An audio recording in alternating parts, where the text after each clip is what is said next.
Hi, and welcome back to another AI in 5. As always, I'm your host, Simon Chris. Joining me today from Melbourne is Matt Kuperholz, and Matt is the Chief Evangelist at M4H. And we're going to be talking about the intersection of AI and human evolution.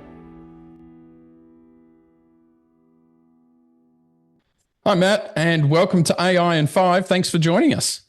Simon, thank you for having me. I've been looking forward to this. Yeah, well, now we chat often, and I love the way your brain thinks and the fact that you truly have been in AI for quite a bit of time. And over that time, I imagine you've seen this kind of evolutionary, for want of a better term, journey that this tech is taking us on. What's your view around that? So, Simon, first of all, AI means a lot of different things to a lot of different people, and I think it's important to ground the way I think about, first of all, intelligence, and then artificial intelligence. So I think there's a danger in thinking of AI as computers doing human-like things. I think that anthropomorphism actually doesn't help.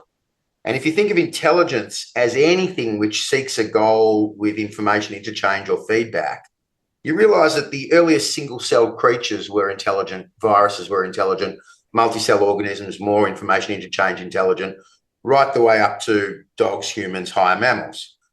What's different about us with our use of intelligence is we externalize it through technology. So once we had a language and could pass something down, or a written book and could multiply it, or a printing press, we were actually accelerating the use of intelligence through technology.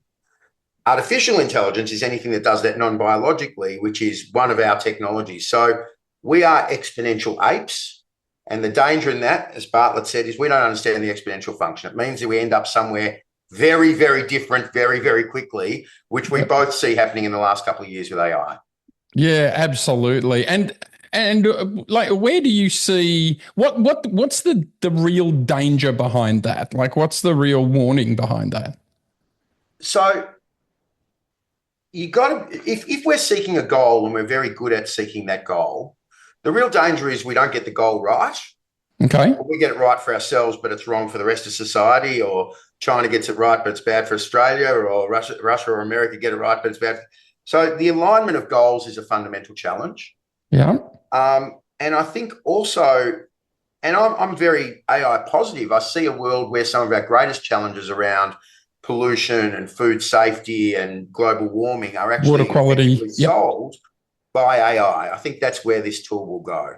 Yep. One of the issues I have is that the amount of information that's no longer generated by humans, but is instead generated by machines, especially with large language models. Now think about videos and audio and deep fakes and pictures.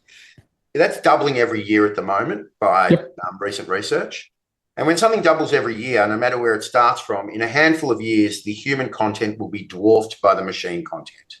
Yeah. And it will be good enough that you wouldn't know if this is a real video or if this is simply a AI-powered robot. Well, we're seeing that in the written word, right? Amazon have just put in a rule that said you can't publish more than 7 books a day. Yeah. A day. And there's no writer on the planet that's writing 7 books a day. So clearly that's synthetic data. But is there an upside to all of this, besides the issue that we may have more synthetic data than human data? Look, I think the upside is massive in terms of some of that information will be very intelligent and worth consuming. But if we don't start to bring into play a foundational right to know, first of all, is that from a machine or a human, or a machine and human working together? If it is a machine, which machine? Am I aligned with its goals? Has it passed the as yet unexisting regulations around bias or transparency or explainability or robustness or security or safety or control? So if we just treat all information as equally trustworthy, we're drowning in potentially dangerous misinformation.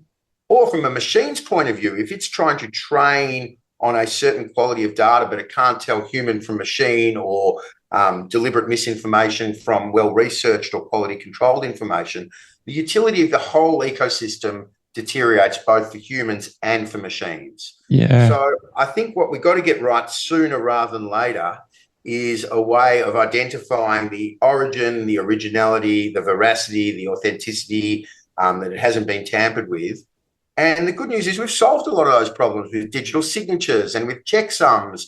And many of the building blocks already exist. We just need to bring them together as soon as possible for both machines and humans. Yeah, yeah. And I guess the flip side of that too is, a lot of people are worried about kids cheating with AI at school. I don't think they're cheating. I just think they're using the tools.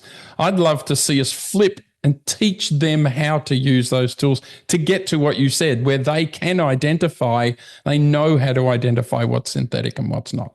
Anyway, look, we could talk about this for 3 hours, I'm sure, but we're at time. I'd love to ask everyone the same question. I'll ask you, what would be your one great bit of advice for an organization just starting its AI journey?